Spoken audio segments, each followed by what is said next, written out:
नमस्कार प्यारे विद्यार्थियों, क्या हाल है। आशा करता हूँ कि खुश होंगे, मस्त होंगे, बढ़िया होंगे। दोस्तों, जैसा कि हमने पिछले लेक्चर में बात की थी, जैसे कि राजस्थान के हमने प्रमुख सभ्यताओं को हमने देख लिया 5 से 7 लेक्चर में। उसके बाद में हम राजस्थान के प्रमुख व्यक्तित्व यानी क्रांतिकारी आंदोलन में हम ले रहे थे। जैसे सबसे पहले हमने लिया था केसरी सिंह बारहट को। किसको लिया?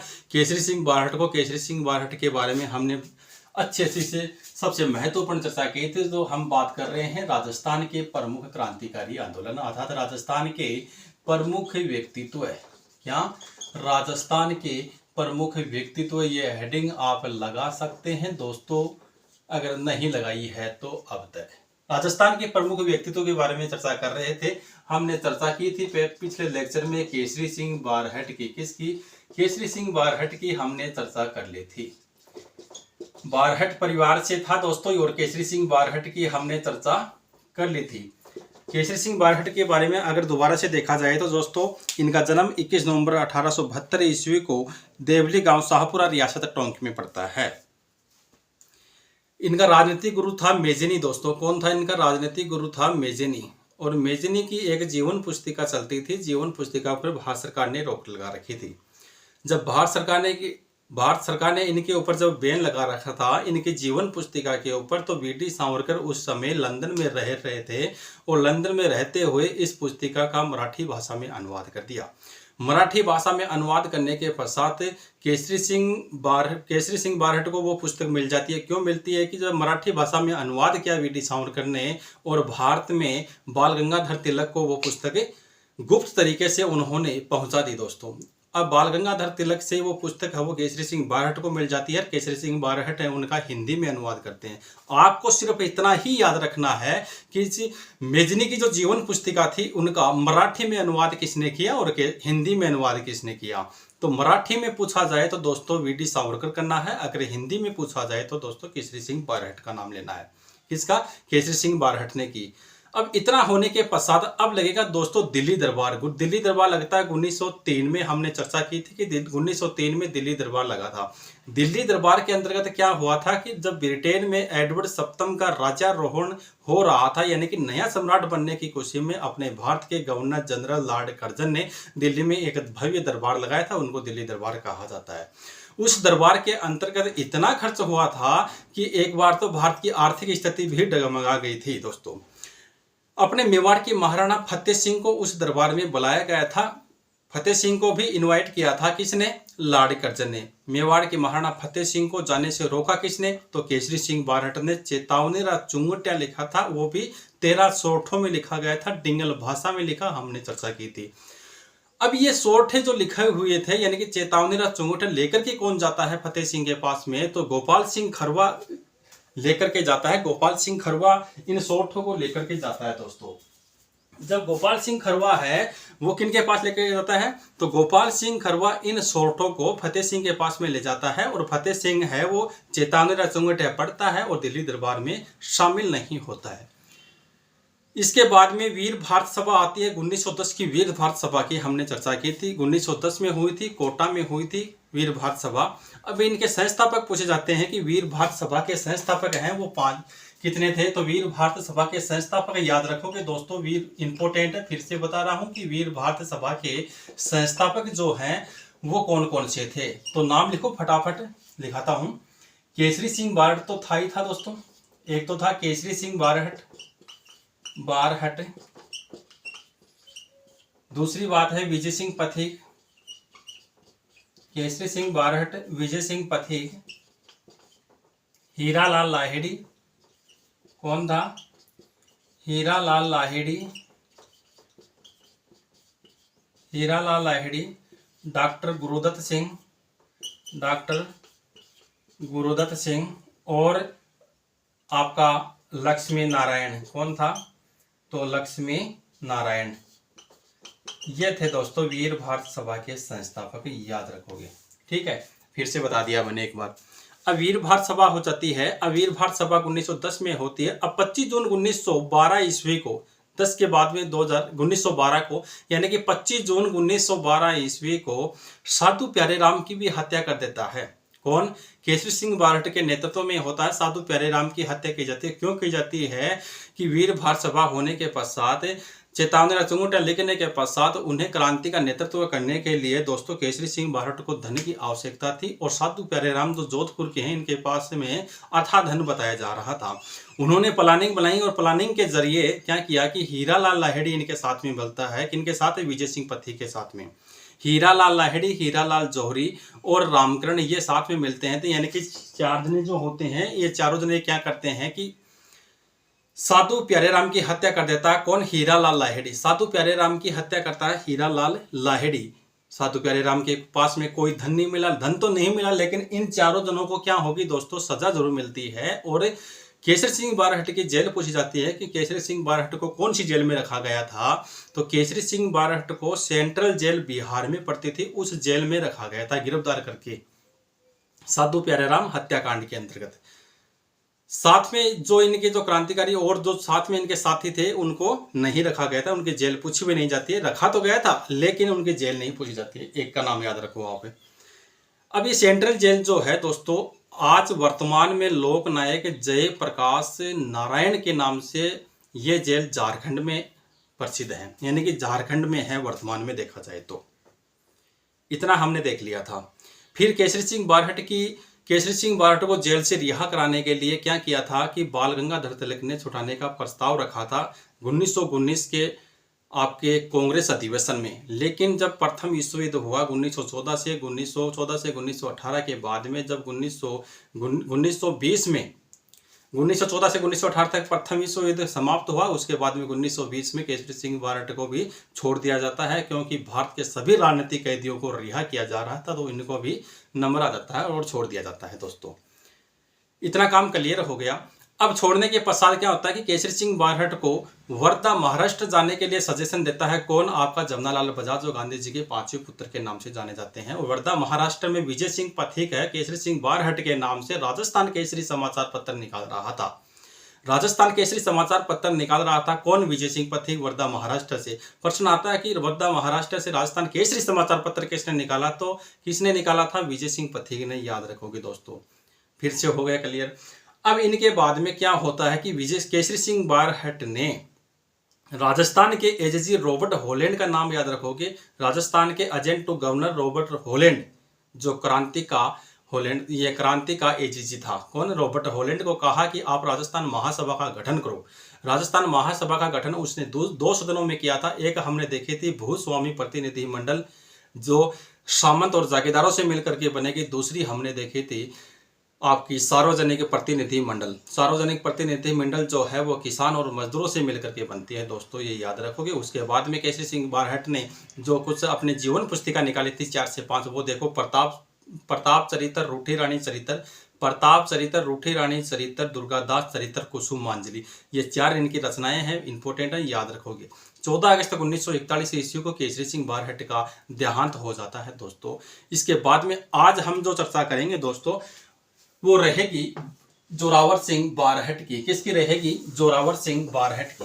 तो लगाओ हेडिंग और लिखो जोरावर सिंह बारहट।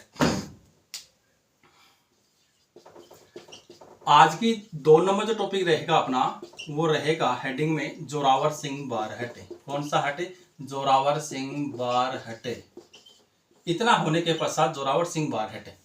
अब जोरावर सिंह बारहट है। जोरावर सिंह बारहट का जन्म अगर देखा जाए दोस्तों, तो जन्म कब होता है? ये देखो, जोरावर सिंह बारहट का जन्म जो है 23 सितंबर, याद रखो या न रखो, लेकिन 1883 में इनका जन्म हुआ था दोस्तों। कब हुआ था? 1883 में इनका जन्म होता है। कई बार क्या है कि कैमरा रुक जाता है दोस्तों, देखना पड़ता है। जन्म 23 सितंबर 1883 में कहाँ हुआ था? उदयपुर में हुआ था। किसका जन्म? जोरावर सिंह बारहट का।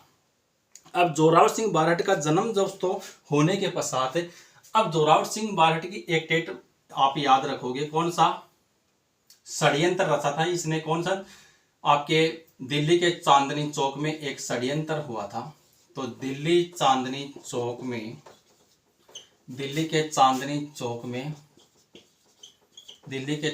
चौक में कौन सा षड्यंत्र हुआ था? उसने बम फेंका था ना, बम कांड जो हुआ था वो लिखो।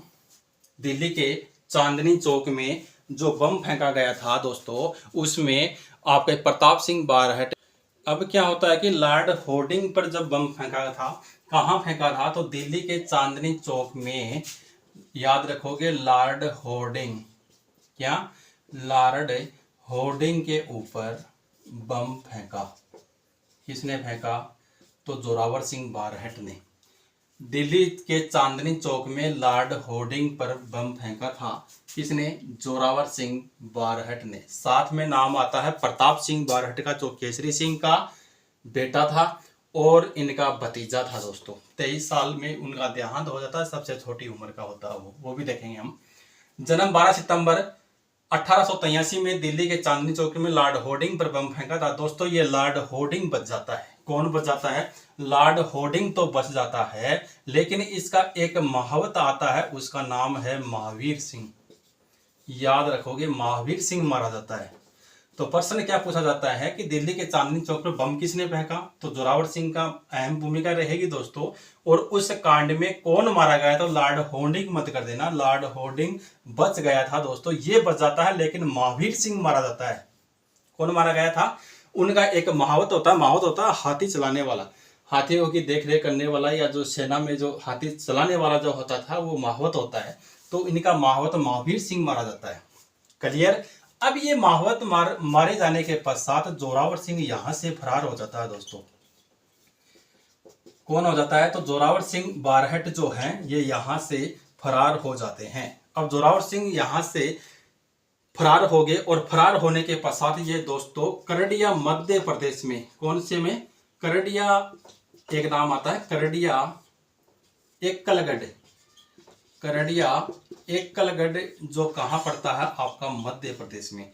करड़िया एकलगढ़ मध्य प्रदेश में ये अपनी पहचान छुपाने के लिए अपना नाम परिवर्तित किया था, और वो नाम था अमरदास बैरागी। अमरदास बैरागी। तो नाम परिवर्तन किसने किया था, जोरावर सिंह बारहट ने, और नाम क्या रखा, अमरदास बैरागी। अमरदास बैरागी नाम करके कहाँ रहा था, तो करड़िया एकलगढ़ मध्य प्रदेश में रहा था। यहाँ पर इनकी मृत्यु हो जाती है, किसकी, करड़िया मध्य प्रदेश में ही इनकी मृत्यु होती है दोस्तों।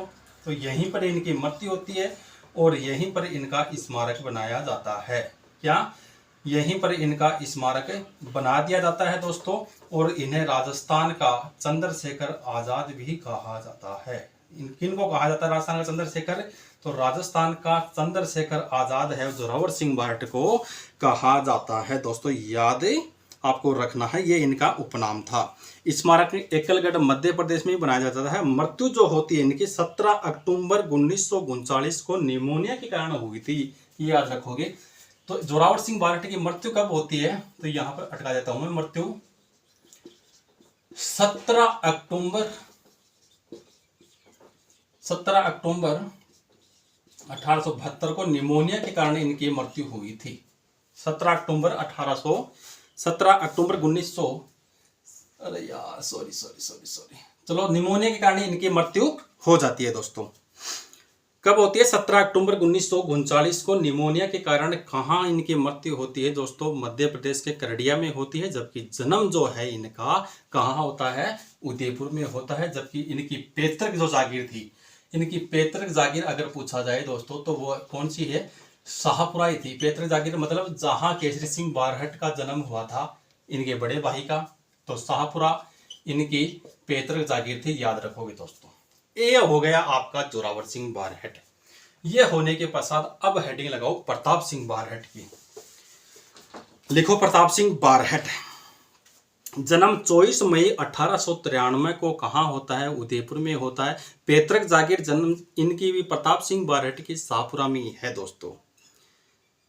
ये लॉर्ड होर्डिंग बम कांड में भी शामिल था, मैंने आपको बताया था। कौन, आपका प्रताप सिंह बारहट है।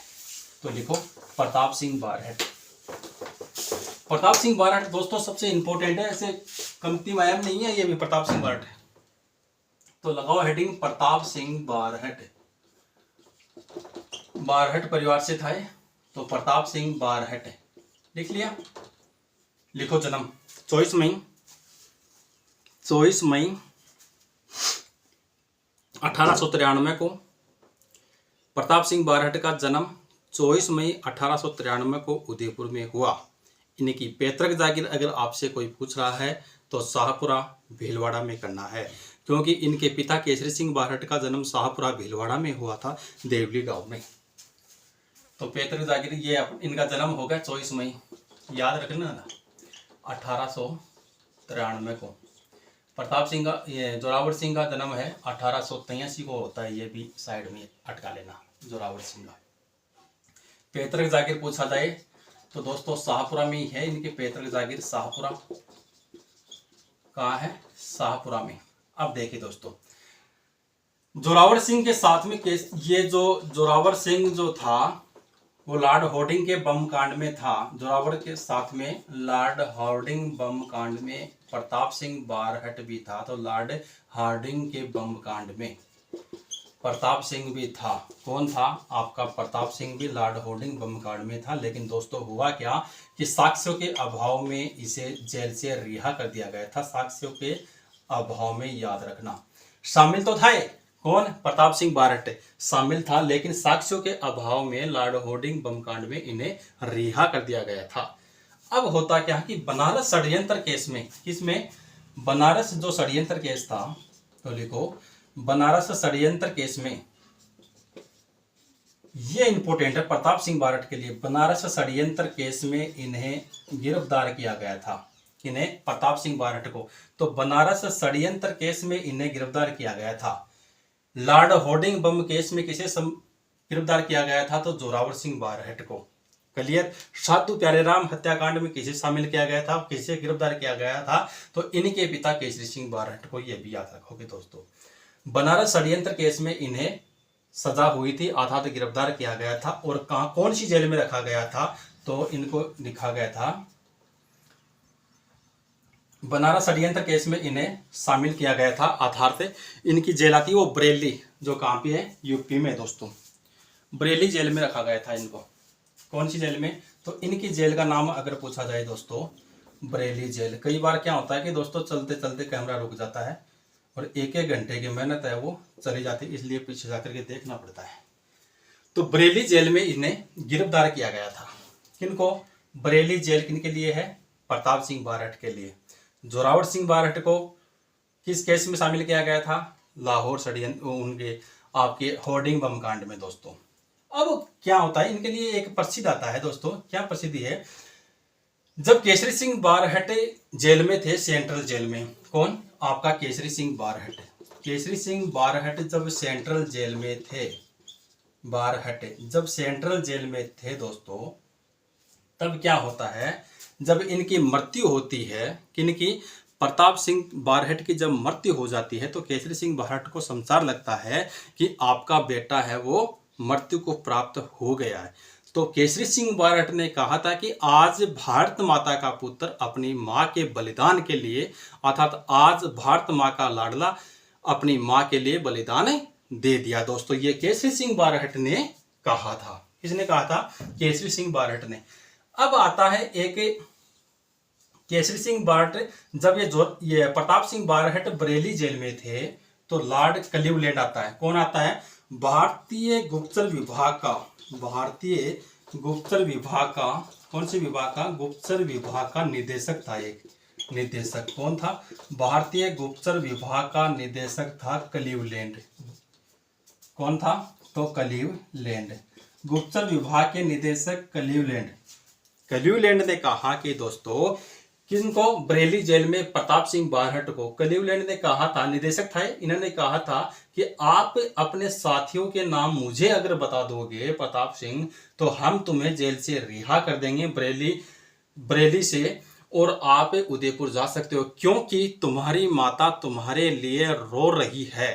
प्रताप सिंह ने कहा कि क्लीवलैंड जी, ऐसा है कि अगर मेरी माँ रो रही है तो रोने दो, मेरी माँ रो रही है तो रोने दो। मेरी माता को हंसाने के लिए मैं भारत की, मेरे देश की हजारों माताओं को रुलाना नहीं चाहता। ये किसने कहा था दोस्तों? ये कोटेशन आता है प्रताप सिंह बारहट का। और किन के प्रति आता है? तो क्लीवलैंड के प्रति आता है। किसने कहा, किसको कहा था? ये क्लीवलैंड को कहा था।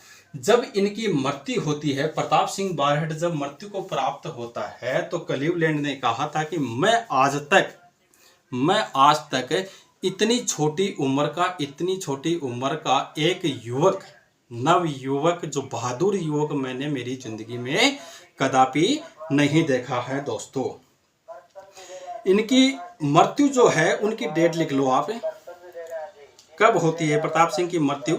27 मई 1918 को बरेली में होती है। कब होती है? तो 27 मई 1918 को बरेली में प्रताप सिंह की मृत्यु हो जाती है। दोस्तों, ये हमने देख लिए, कितने देख लिए दोस्तों। एक बार फिर से अगर मैं रिवाइज करवाऊं तो करवा सकता हूं, लेकिन आप कहोगे कि सर आप तो बार हमारा टाइम खराब कर रहे हो दोस्तों। लेकिन फिर भी देख लेना। जोरावर सिंह के बारे में अगर आपसे कोई पूछ रहा है, तो जोरावर सिंह के बारे में तो इतना ही है कि उन्होंने लॉर्ड होर्डिंग के ऊपर बमबारी की थी। एक बात याद रखो, उनको जेल में गिरफ्तार कर लिया गया था। ठीक है दोस्तों, जोरावर सिंह बारहट के लिए उसने अपना नाम परिवर्तन करके क्या रखा था? तो अमरदास बैरागी। कहाँ गया था? तो कृड या एकलगढ़, जो मध्य प्रदेश का जो किला है, मध्य प्रदेश में वो रहा था, वहीं पर उनकी मृत्यु होती है और वहीं पर उनका स्मारक बनता है। हो गया आपका जोरावर सिंह बारहट। केसरी सिंह बारहट के बारे में हमने विशेष चर्चा बहुत कर चुके हैं, पिछले लेक्चर में की थी, आज भी की है। उसके बाद में प्रताप सिंह बारहट के बारे में अगर देखा जाए तो एक तो क्लीवलैंड का जो कथन है, क्लीवलैंड ने कहा था इनको कि तुम्हारी माता रो रही है, अगर आप उनको बचाना चाहते हो तो हम अपने साथियों के नाम बता दो। दोस्तों, इन्होंने कहा था कि मेरी माँ रो रही है तो रोने दो, मैं हजारों माताओं को नहीं रुलाना चाहता। ये कोटेशन याद रखो। किसका है? प्रताप सिंह का। सबसे छोटी उम्र का शहीद था तो प्रताप सिंह था। महिलाओं में पूछा जाए तो डालीबाई का नाम आता है, जो कालीबाई का नाम आता है महिलाओं में, जो 13 वर्ष की वो शहीद हुई थी। दोस्तों, क्लियर।